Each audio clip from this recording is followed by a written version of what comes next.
Folks, we're back with another short course, the first short course episode of the 2025 season. And today, joining me on the show is the Grass Clippings CEO and also the Grass League Commissioner and CEO, Mr. Jake Hoselton. Jake, thanks for coming on the show. Todd, thanks for having me.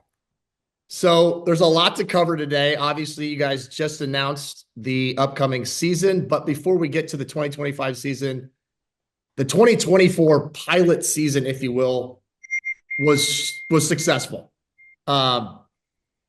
Is there any context you can add to how that season went, or maybe a favorite moment looking back before we get into the 2025 season? Yeah, so the 2024 season of the Grass League was the inaugural season. There was quite a bit of action-packed events. 2024 Grass Clippings Open and the 2024 Grass League Championship, April and December, both just incredibly action-packed, unbelievable finishes, both in overtime, extra holes. And it was just absolutely electric, and quite a bit transpired. We named the number one par 3 golfer in the world. That was ultimately taken over after the second event.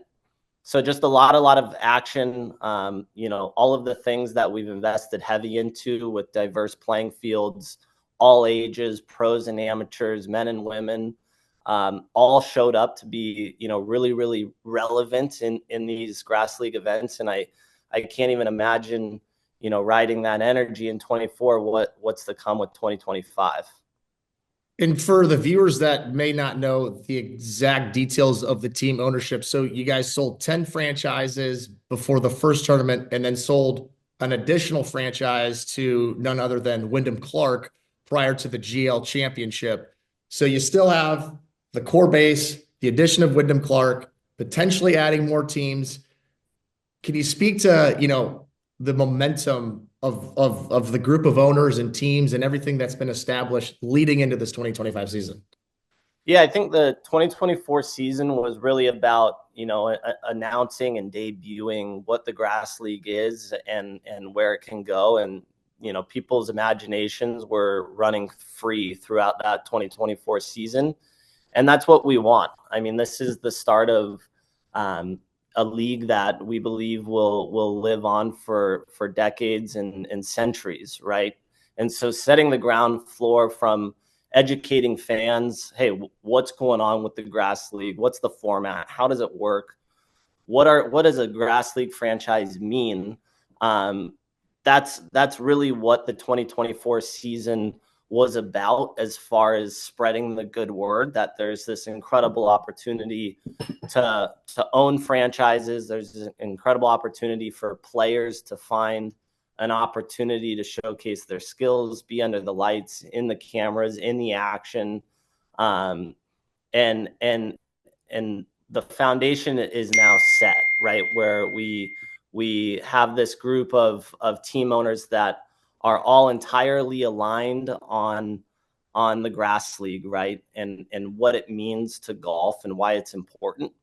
So like you had mentioned, the original 10 franchises that participated in that 2024 Grass Clippings Open, all bought in before the first event. And then there was that 11th expansion team, which, obviously we're incredibly excited about. The entire golfing community is incredibly excited about Wyndham and Municipal owning the San Diego Munis, and all of the promotion that's going to come with that. And there's a handful of other team owners. Really, all of them are in a position where they are just uniquely excited for their own reasons to be a part of the Grass League. So incredible ownership group.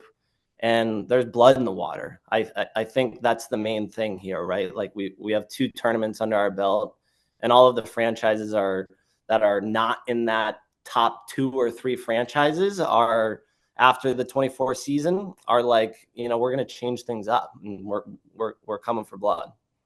And I just want to mention, just an opinion, I think people undervalue the group of owners that have come together for the for these teams. It's not as if Grass League went out and sold teams to Arthur Blank and Stephen Cohen that, can write a check for bajillions of dollars that own all these other NFL teams. These are an eclectic group of people that are very passionate about that. So I just wanted to say that about how cool it's been to see all those team owners come together and run their team differently. But that's definitely something that's set this league apart. Now we're looking down the barrel right now at the 2025 season. Can you talk about the cadence of tournaments and the time in between tournaments, what to expect, maybe a high level, and then we can get into the details. Yeah, so high level Grass League 2025 season coming in hot.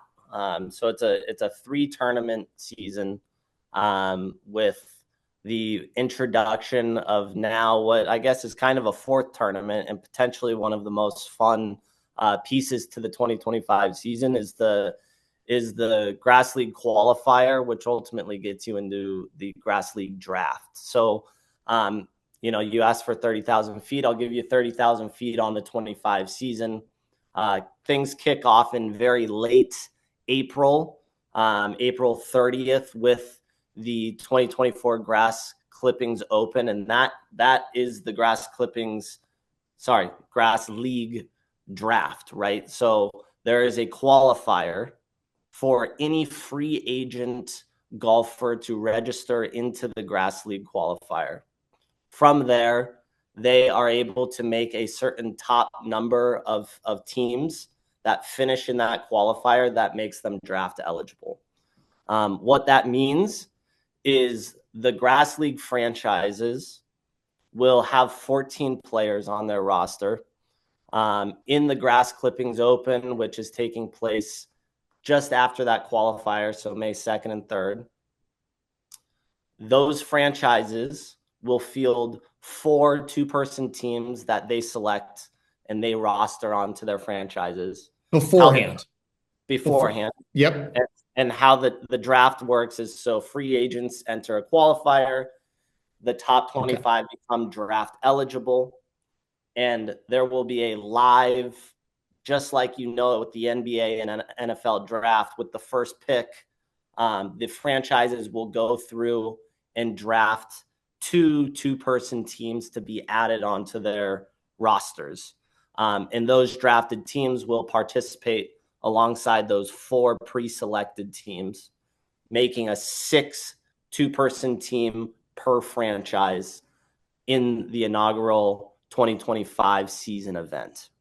Season roster. And Jake, tell me if I'm wrong when I try to paint this picture. You say GL draft, live and all this stuff, those are a lot of strong words. When I hear that in my mind, I'm thinking about, all the teams with desks with their logos right up there with headphones, Roger Goodell coming up onto the stage, maybe yourself, maybe some, Celine Dion or Sarah McLachlan, some just, unbelievable rock star coming up there and being like, with the first pick in the 2025 GL draft, the New York Bluebirds select, and then the place erupts, the guy's crying on his mom's shoulder. Is that what we're talking about here? That's what we're talking about. So you play in the qualifier, you become draft eligible, and you're going to the draft the following evening. It'll be an awesome party, stage, big screen, 5 minutes on the clock for each team to make their selection.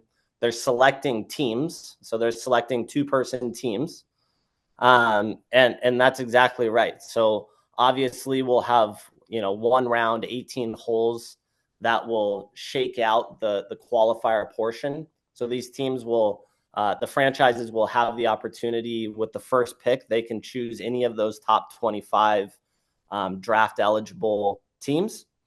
They can pick the two-person team that won the qualifier. They can pick the team that slid in with the last spot. So it's really up to those franchises from a brand perspective and what they're looking for in players to make that determination. Yep.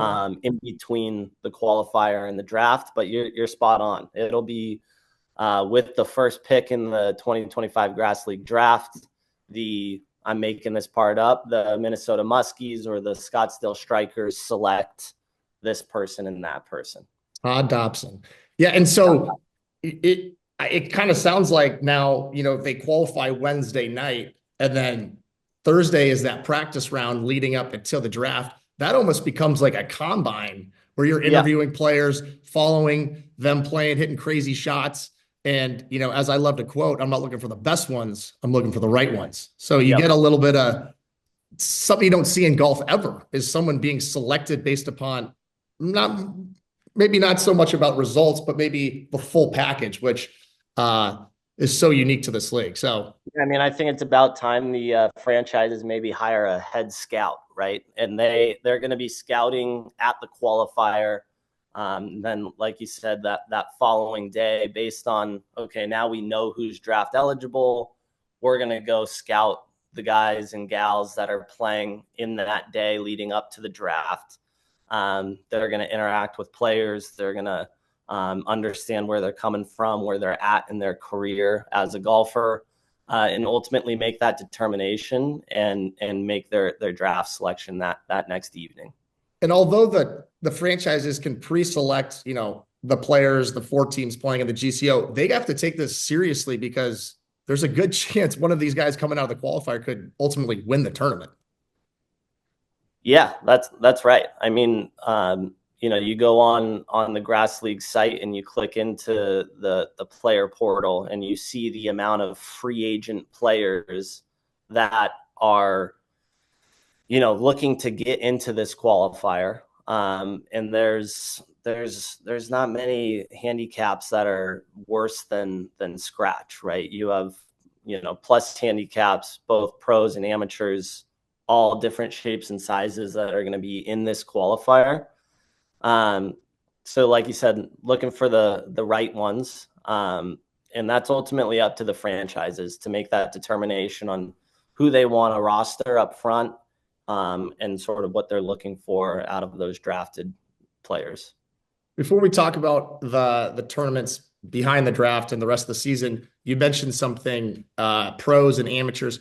I've heard a lot of different, conversations and people talk about this within the Grass League, and this whole idea that there is no difference between pro or amateur or anything. It's just if you're a human being, you can play. Can you add some context to that and what the stance is from the league?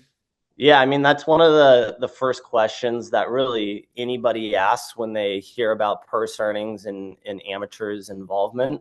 All purse earnings go to the franchises. And we have a saying at the Grass League: if you can make it, we'd love to have you. There's really no rules from the Grass League's perspective on which players are eligible to play in Grass League events. So we actually don't even recognize whether you are an amateur or a pro as any significant material, right? We indicate that on player profiles, for the wider golf audience, because it's helpful to know, yeah, this person's an amateur or this person's a pro and they're actively playing on a circuit of whatever magnitude that is. But it's really irrelevant. And I think we saw that in 2024. We had both pros and AMs, men and women, competing. We had, to take the Grass League's championship example, our most recent tournament that completed in December, we had a playoff between two teams, and we had an amateur paired with a professional lady, Allison Lee, top 50 LPGA golfer in the world, that ultimately went up against Dan Buckner and Billy Haynes. Billy Haynes being a storied amateur golfer who's won all kinds of amateur events. And then you look at a Dan Buckner who is, previously a professional that played on these circuits, that's played in, an unbelievable amount of competitive professional tournaments. Ultimately, Dan and Billy took home the prize with that 45 plus foot putt to close things out. But it was a cool indication and validity around that. If you can make it, we'd love to have you. Pros, AMs doesn't really matter to the Grass League.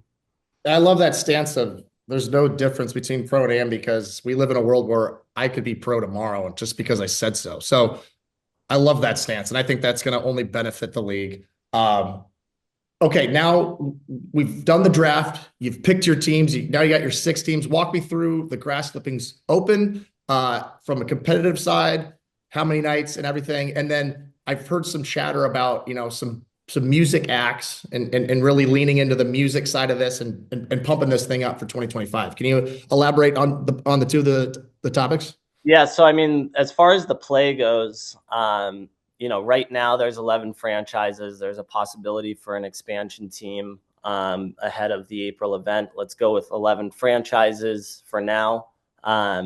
Each of those franchises fields 6 two-person teams, right? 2 of them coming from the draft, 4 of them are pre-selected, and then there's 2 players that are on the bench, whether they're playing in the event in April or if they're saving those players for later events. Grass Clippings Open, not changing anything. It's a 2-day, 2-person scramble, 36 holes, straight up, obviously, right?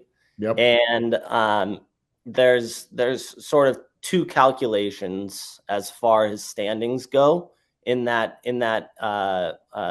Grass Clippings Open May event, and really for the full season, right? So there will be a champion, a single team champion of the Grass Clippings Open in May. And then the teams, this is the start of their season-long points accumulation. So all of the teams are fighting for the best possible standing because they're ultimately gaining points for the franchise as a whole to track along for the season-long point standings, which will culminate in that GL Championship December of 2025. Okay, and we can touch on that when we get to the GL Championship. So we leave Tempe, and you guys are officially going on the road. It's going to be a road show. It sounds like you guys have established Southern California, and you're going to release the dates and location, times, etc., in the near future. Walk me through taking this on the road, its purpose, what that can be and bring to the league, and what's the best successful outcome for the league going on the road. Yeah, I mean, I think going on the road's important because that's also a huge question that everybody has is this league just played in Tempe at the Grass Clippings golf course? And the answer is no. Par 3 courses are being built at a rate faster than ever before. Lighted golf is coming to the United States like it was coming to South Korea however many years ago, right? Like lighted golf is a common thing, primarily in international markets. The United States is really seeing a huge push toward lighted golf because it opens up all of these opportunities. So the Grass League's going on the road. Like you said, we have not announced the date or the location, but have incredible options. And we're taking the show on the road, and we'll continue to do so as seasons roll out, continuing to go to great venues that can hold what a Grass League event entails. You mentioned music, and the fan experience is one of the most important parts of Grass League events. Like we had really celebrated at the December event, we have louder signs out there, right? So from a hospitality music perspective, bringing in these big acts to cap off great nights of competitive play to really indicate hey, we want you to be a golf fan. That's what we're here for, is competitive, bloodthirsty golf. But we're also having fun from a fan perspective. And we're going to have awesome after parties and hospitality, food and beverage, just fun things going on at Grass League events. At the end of the day, it's all about competition, but there's no reason you can't have a little bit of fun while you're watching, as competitive of golf as possible. Yeah, life is too short. Let's have some fun. And Jake, listening to you answer that question, I have to imagine as the CEO and commissioner of this league that it's tough at times to temper the optimism around everything, where people come to you and say, well, you must be having 30 events this year now, and you're like, whoa, whoa, whoa, whoa, whoa. And to your point, where they're lighted golf is everywhere internationally, but here in America, so it's like this this ebb and flow of, yeah, this is what this can become, but let's not get over our skis. Yeah, I Is think that, I think the main point is we aren't diluting these events with multiple events. Uh, yep, we've internally looked at some of the best events. There's all of this build up towards. You take the Kentucky Derby for example, where it's like all of this build up, everything unfolds in 3 minutes, right? yeah. Um, or these just keystone events like looking at golf, right? Like you look at a season in professional golf, and like one of the first questions you have is who won the Masters, and looking at that through the lens of the grass league, we're very cognizant on rolling out additional events, and we want each of them to have this heightened feel from a competitive standpoint and from a fan perspective. Um, and so we definitely are going to be rolling out additional tournaments as seasons roll on, but not getting ahead of our skis. And we want this to feel like there's this huge buildup and then everything just pops. As a wise man once said, it's all about the lead up. It's all So, about the lead up. all about the lead up. So now help me paint the picture. So you're in Southern California. It's a two-man scramble, 2 nights, or 2 days, 2 nights. Now that tournament has concluded, points are awarded. Now the teams are getting back on the bus and heading back to Tempe, where, as you like to say, the crescendo of the season takes place in December. So tell me about what happens after that tournament leading into the GL championship with all the different storylines. You have two-man teams that have now won tournaments, but then you also have this franchise dynamic of accumulating points. So there's a whole bus of baggage coming with you from Southern California back to Tempe. Help me paint that picture. Yeah, so I mean, looking at the three events, the first event is the largest one. It's an open in the sense of there's this qualifier where it's open to any player that can qualify to become draft eligible and then ultimately get on a franchise. And it's the largest field in the grass league season. They're accumulating points, and the rosters remain the same amount, 14 players per roster, but the amount of teams that get fielded per event ultimately whittle down. So the second largest event is the summer event, and then the smallest field is that GL championship, where effectively, you said there's at this point we now know who's playing well this season.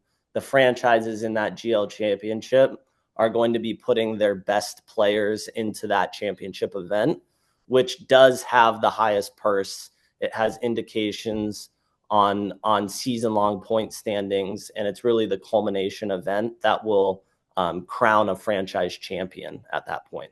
And some owners are going to have to make some tough decisions, I'd imagine. Yeah, I mean they're going to be putting players on the bench, right? So that's never fun, but in a team environment, if you're on the bench, that just means that you're going to be cheering on your teammates, and that's part of sports. And ultimately, we want that drama. We want the GL championship to hold the best players from each from each franchise competing. I mean, it really just fires me up, this whole owner player dynamic. It just reminds me of, Herb Brooks saying, "Hey, Craig, think about sitting you down here." I mean, Right. you don't get that in golf. And so, Yeah, I mean, congrats. I think we're going to see, now that we have uh, this full season approach, and it's a lot more methodical on the franchise standpoint. We're going to see our first trades happen this season. We're going to see our first, not our first, but players are going to be getting dropped. Players are going to be getting added. Teams have the ability to trade draft picks, right? Once the draft order is selected. I think from like you said, a franchise to player interaction standpoint, we're going to see some action, and that's it's really the whole point here. I mean, this feels like a mixture of the beginning of fantasy football with real life sports that you can actually play in. Instead of Yep. drafting Odell Beckham Jr., you're drafting the guy down the street that's an insurance broker who's happens to be a +7 handicap. I mean, you can't make this stuff up. So you're at the GL Championship. We all know what happened in 2024 was an amazing event and an amazing ending. Any extra flair on the GL Championship coming up? Anything else we should know beyond the nuts and bolts that we already know? I think that the key point is it's the smallest field. It's the best players on each of the franchises duking it out, and it holds the most points in the season-long point system. And so, really, if you win that GL championship in December, you're going to be in a very likely position to win the entire season. And so the drama and the league format is built to really just come to a head in that December event, to showcase the best golf, biggest party, and the shiniest trophy at the end of the day. So we're gonna see who the best the golfers are out there, who the best franchise owners are from a team management perspective. And yeah, I mean, the season's just designed to, like I said, come to a head in December of 25. I love that because I know other leagues have struggled with, that crescendo moment. And it seems like you have a formula in place to kind of make for that, that winning putt that we saw from Mr. Billy Haynes. One beyond the season now. So we have, which is great because I need things boiled down to very basic terms for me. So we got a spring event, a summer event, and a fall event. In between those events, what's happening at Grass League? Is there any other tournaments or anything, micro tournaments that we can tune into or stay involved with the league? Yeah, so gonna be doing a ton of content and production around teams and players competing amongst each other in between those events, right? They're looking for opportunities for their players to play competitive events, play competitive matches between franchise and franchise, right? So have a ton of cool stuff that'll be rolling out. We have a ton of interesting events really right on the precipice of this conversation we're having, where Grass League franchises are playing against other groups that are in the golf world, but not necessarily within the Grass League.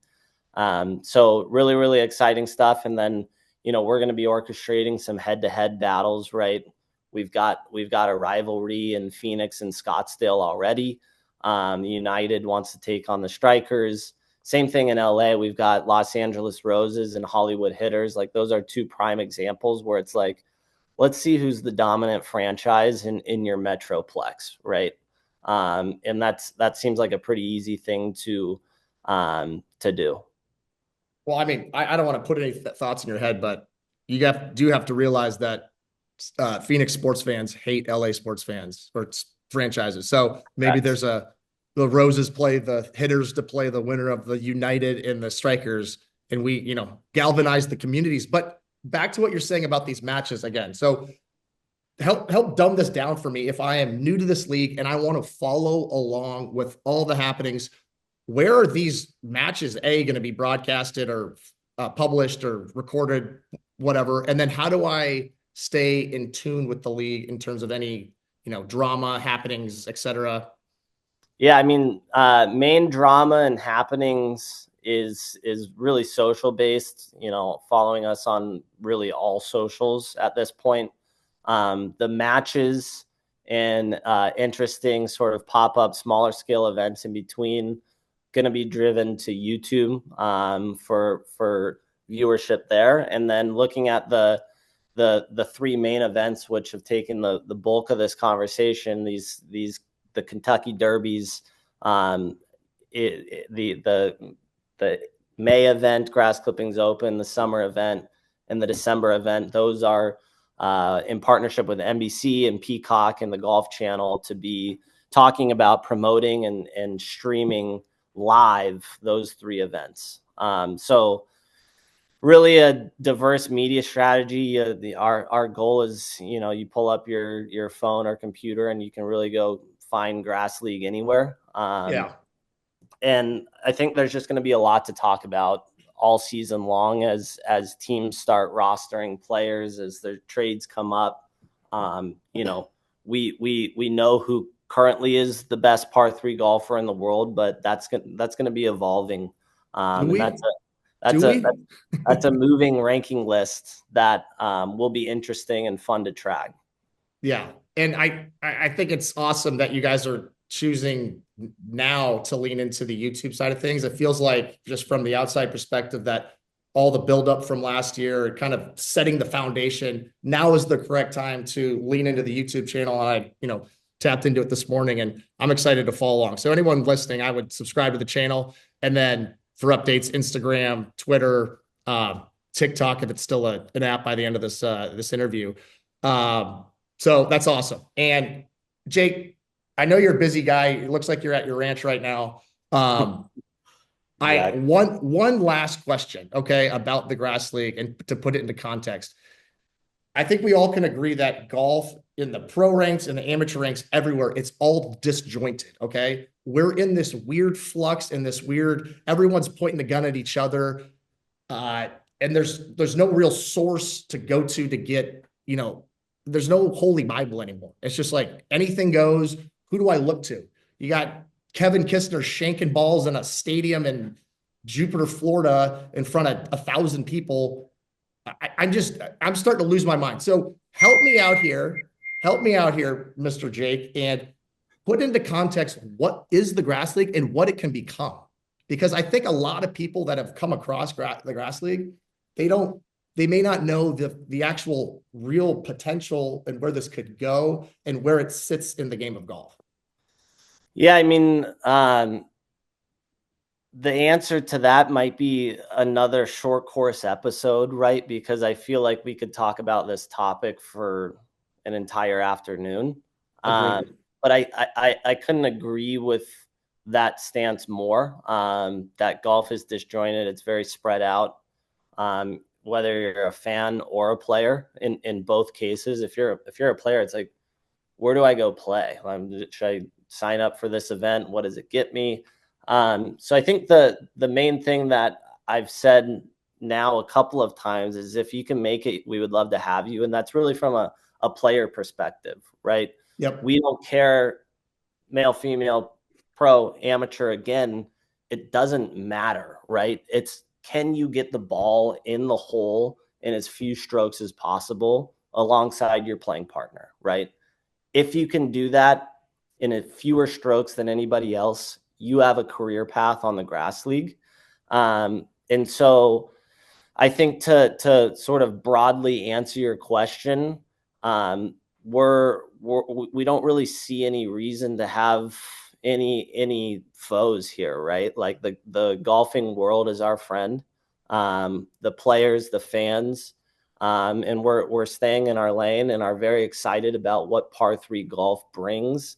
I guess particularly talking about the players, what it brings as an opportunity for up and coming young guns looking for places where they can earn money playing.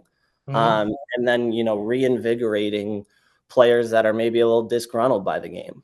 And I think as time rolls on, we're going to see, even the best players in the world that hold world ranking points or play on whatever circuit, that are going to find the grass league interesting, because it is this competitive environment, but it's also a new and exciting format that golfers are just generally down to play in. Under the lights, live music playing while you're out there, but it's still got that. It's like, we Yeah. highlight fun, but it's still got that grit, right? It's Yep. still real golf. And then from a fan perspective, it's like, if you go want to learn and check in on, hey, what's going on in the golf world, like, you might have to visit 5 different websites. And, I guess we would be the 6th website to go visit. But at the same time, having this sort of inclusive environment from a player perspective, you can have this unique visibility into golf, right? Because you're really touching on all the bases here. And it is this carved out, unique format, really highlighting par three, which no one else is. that is just interesting from a fan perspective. Like we always say, golf's greatest moments happen from 150 yards and in, and that's true. You go look at whether it's the Century tournament with all the celebrities. You see, like, you remember Steph Curry's hole-in-one. Yep. If you go, think about the Masters, which I've said this before, but you remember Spieth's multiple chunks into the water on 12, right? Yeah. You remember Tiger Woods's hole-in-one, and I think the 99 Phoenix Open, right? That solidified that hole as iconic. Yep. And that's just the grass league that's all there is this opportunity for just electric moments. I gotta say, a lot of golf fans, I speak on behalf of them, that they're exhausted, and what you just laid out is truly refreshing to hear, and I think is extremely needed in the space. So I'm excited for the season. And so to recap our conversation, Mr. Commissioner, we got the season, and you can go on grassleague.com to get all the information, dates, everything, and follow along. But for those, junkies like myself out there, you want to get on the socials, Instagram, Twitter. Again, I don't know about TikTok, if that's going to survive. But then the YouTube channel is big, from not only information, but matches, entertainment, all that stuff. Am I missing anything from that perspective? I think the only thing missing would be if you're a player and you're wanting to play in the grass league. Okay. Step one is creating a player profile. There's hundreds, I think maybe thousands of players in that database now, that are all incredible, again, very diverse golfers, right? Of all ages, all statuses. And then this qualifier, which registration is going to open in February. There's only 108 team slots. Okay. So 216 golfers that can enter into the grass league qualifier. And I guess it's somewhat like a Monday Q or a Q school, right? It is this opportunity to perform well, make it into the top 25, become draft eligible, which, pretty much will solidify your spot onto a franchise for that 2025 season. I mean, I keep going back to the draft. I can't imagine getting through the qualifier, A, and then B, being drafted by like Wyndham Clark's team. Like, what are we talking about here?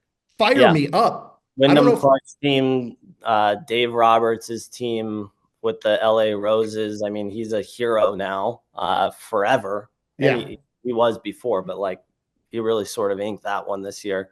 Good representing the Dallas Horsemen. They're the ownership group there. There's just all of the team owners have their edge. All of them have their brand. And I mean, from like, we built this league because we love the game of golf, sit on the front office, so we can't be on a franchise. But as a golfer, I can't imagine anything more fun than joining the Tampa Bay Swamp Dogs or the Michigan Auto Aces, or, any of the franchises, right? If they select me, I'm holding strong with that squad. So it'll be cool. I mean, I just can't imagine where this league's going to go and the things that are going to come of this, because it seems like all the right ingredients are in place as we speak. Just to recap again, social media, the Instagrams, want to follow the YouTube channel, NBC Peacock. Don't forget about the Peacock. That's where the major events are broadcasted. And again, put your player application in if you want to play. Owners are scouring the list of free agents. And again, they might believe in you by just maybe scrolling past you, or leads to a conversation. So again, Jake Hoselton, the commissioner, the CEO of Grass League, thanks for coming on the short course. We're going to need you to come back on to flesh out some more of these questions, but I really wish you the best in the 2025 season, and I'm here for it. So, Todd, you're a legend. I look forward to all your hot takes throughout the season. There's going to be a lot of them, believe me. There's going to be a lot of them. All right. Well, Godspeed. Until next time, Jake. Godspeed to you.